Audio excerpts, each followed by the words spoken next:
ఓ contractor నిర్లక్ష్యం పెను ప్రమాదానికి దారితీసింది. ఊహించని ప్రమాదం చోటు చేసుకుంది. అదృష్టం కొద్దీ ఆ ప్రమాదం బారిన ఎవరూ పడలేదు. దసరా సెలవుల కారణంగా వారి ప్రాణాలు దక్కాయి. లేదంటే మాటలకు అందని విషాదం మిగిలేదు. ఏంటా ప్రమాదం, ఎలా జరిగిందో ఇప్పుడు తెలుసు.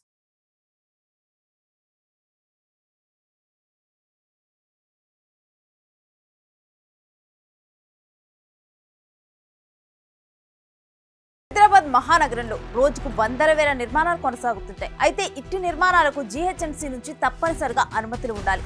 కానీ కొందరు కాంట్రాక్టర్లు దొడ్డిదారుల నిర్మాణాలు చేపట్టి మనుషుల ప్రాణాలతో చెలగాటమాడుతున్నారు. కొండాపూర్ రాఘవేంద్ర కాలనీలో ఓ భవన యజమాని ఎలాంటి ముందస్తు చర్యలు తీసుకోకుండా పలు అంతస్తులు భవనం నిర్వహిస్తున్నాడు.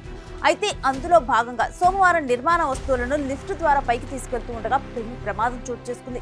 లిఫ్ట్ ఒక్కసారిగా తెగిపడింది. అది సరిగ్గా కింద ఉన్న 11 kV కరెంటు తీగలపై పడింది. దీంతో విద్యుత్ వైర్లు తెగిపడ్డాయి. ఒక్కసారిగా శబ్దం రావడంతో స్థానికులు తీవ్ర భయాందోళనకు గురయ్యారు. అదృష్టవశాత్తు తీగలు పడిన ప్రాంతంలో ఎవరూ లేకపోవడంతో పెను ప్రమాదం తప్పింది.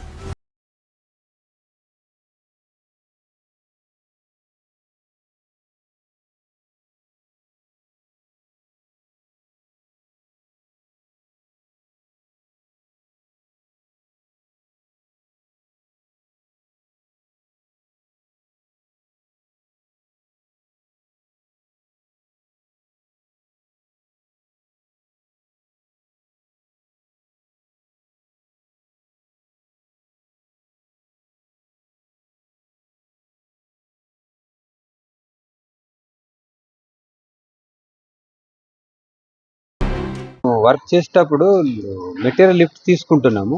తీసుకునే టైంలో అది గేర్లు జామ్ అయిపోయి సడన్గా కింద పడిపోయింది. పడేటప్పుడు మనకి వైర్ల మీద పడి, సర్వీస్ వైర్ల మీద పడి కింద వెళ్ళిపోయినాయి. ఇక్కడైతే ఏం డ్యామేజ్ ఏం కాలేదు, ఎవరికేం ఇబ్బంది లేదు. స్కూల్ కూడా బంద్ ఉన్నది కాబట్టి ఎవరికేం ప్రాబ్లం కాలేదు. ఇప్పుడు వాళ్ళు కూడా వచ్చి కంప్లైంట్ ఇస్తే వాళ్ళు కూడా వైర్లు ఇట్లా అన్ని క్లియర్ చేసుకుంటున్నారు. అది కూడా వర్క్ అయిపోయింది. అదేం ఇబ్బంది అయితే ఎవరికేం కాలేదు. అట్లా సడన్గా జరిగిపోయింది. అది మేము ఎప్పుడు కూడా ఇన్ని రోజుల నుంచి ఎప్పుడు కనపడలేదు. ఇదే సడన్గా జరిగిపోయింది. ప్రైవేటు వ్యక్తులచే విద్యుత్ వైర్లకు మరమ్మతులు చేపట్టాడు సదరు భవన యజమాని. ఏది ఏమైనా దసరా సెలవులు పెను ప్రమాదాన్ని తప్పించాయనుకుంటున్నారు స్థానికులు.